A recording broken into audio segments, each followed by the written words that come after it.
पाहूया पुढील महत्त्वाची बातमी। जयकुमार गोरे आणि सुषमा अंधारेंमधील शाब्दिक वाद आता तीव्र झालेला आहे। जयकुमार गोरे हे कॉप्या करून पास झालेले मंत्री आहेत। संस्कार असतील की नाही याबद्दल तर शंकाच आहे। फेसबुक पोस्टद्वारे सुषमा अंधारेंची पालकमंत्री जयकुमार गोरे यांच्यावर जोरदार टीका आहे। पालकमंत्री जयकुमार गोरे आणि सुषमा अंधारे यांच्यातील शाब्दिक वाद आता आणखी तीव्र झालाय। गोरे यांनी अंधारे यांच्या टीकेला प्रत्युत्तर देताना केलेल्या वक्तव्यावर अंधारे यांनी जोरदार पलटवार केलाय। अंधारे यांनी आपल्या सोशल मीडियाच्या प्रतिक्रियेत म्हटलंय की जयकुमार गोरे हे निश्चितपणे कॉप्या करून पास झालेले मंत्री असावेत आणि संस्कार असतील की नाही याबद्दल तर शंकाच आहे। याआधीही सुषमा अंधारे यांनी पालकमंत्री जयकुमार गोरे यांच्या विविध वक्तव्यांवर टीका केली होती। त्याला उत्तर देताना गोरे यांनीही अंधारे यांच्यावर जोरदार शब्दात पलटवार केला होता।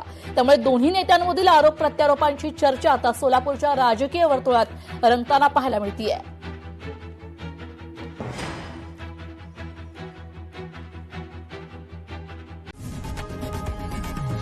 लोकशाही मराठी ऐका, पहा, जागरूक रहा।